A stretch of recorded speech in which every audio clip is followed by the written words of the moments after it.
94 বছৰ বয়সতো নিজকে বুঢ়া বুলি নভবা এজন লোক বৰপেটা সমষ্টিৰ CPIMৰ প্ৰাৰ্থী মনোৰঞ্জন তালুকদাৰৰ হকে দিনে নিশাই প্ৰচাৰত ব্যস্ত হৈ পৰিছে এজন 94 বছৰীয়া বৰ্ষীয়ান ৰাজনীতিবিদ চাৰিবাৰকৈ বিধানসভালৈ নিৰ্বাচিত বৰ্ষীয়ান ৰাজনীতিবিদজন হেমেন দাস মনোৰঞ্জন তালুকদাৰৰ হৈ প্ৰচাৰ চলাই কংগ্ৰেছক আক্ৰমণ হেমেন দাসৰ ভোট বিভাজনৰ নীতিৰে বৰপেটাত কংগ্ৰেছে বিজেপিক জয় কৰাব বিচাৰিছে বুলিও মন্তব্য ৰাজনীতিবিদ গৰাকীৰ কেন্দ্ৰত কোনো বিজেপি চৰকাৰ নহয় বুলিও দাবী প্ৰাক্তন বিধায়কগৰাকীৰ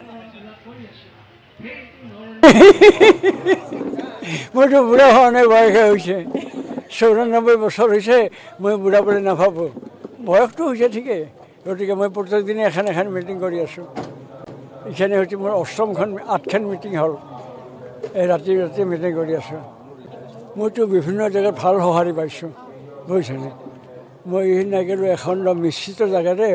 বাঙালী হিন্দু আৰু বাঙালী মুছলমান আছে কীৰ্তন পঢ়া বুলি বৰ কষ্ট কৰি আহিছে মানুহটো সাজু হৈ আছে আমাৰ মানুহ যাব পৰা নাই মুস্কিল হৈছে বৰপেটাতে যি আমাৰ মানুহ আছে বাকী বহু জেগাত আমি যাব পৰা নাই কিন্তু মানুহ সাজু হৈ আছে আমাক ভোট দিয়াৰ কাৰণে বিভিন্ন সমীক্ষকৰ মই কৈছোঁ আৰু বিশেষকৈ নিৰ্মলা সীতাৰামনৰ গিৰিয়েকে কৈছে 225 চনৰ ওপৰত নাপায় আমি অৱশ্যে সিমান কোৱা নাই আমি কৈছোঁ যে 272খন নাপায় এই কথাটো কৈছোঁ আৰু অন্যান্য সমীক্ষকে কৈছে যে 200 তলত থাকিব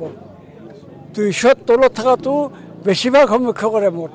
গতিকে কোনোমতেই নৰেন্দ্ৰ মোদীৰ চৰকাৰ অহা বা নহ'ব এই ক্ষেত্ৰত আমি নিশ্চিত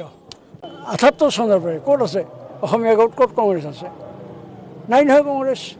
গতিকে এই অৱস্থাত ইয়াত কি কংগ্ৰেছৰ যুক্তি আছে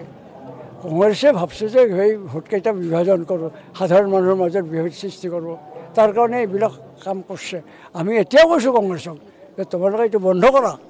কাৰণ কেন্দ্ৰত আমাৰ এইবাৰ চৰকাৰ এখন কৰিব লাগে তাৰ কাৰণে এই দুষ্কাৰ্যবিলাক কৰিব নালাগে আৰু তেওঁলোকে নিজেই আমাক কৈছিল যে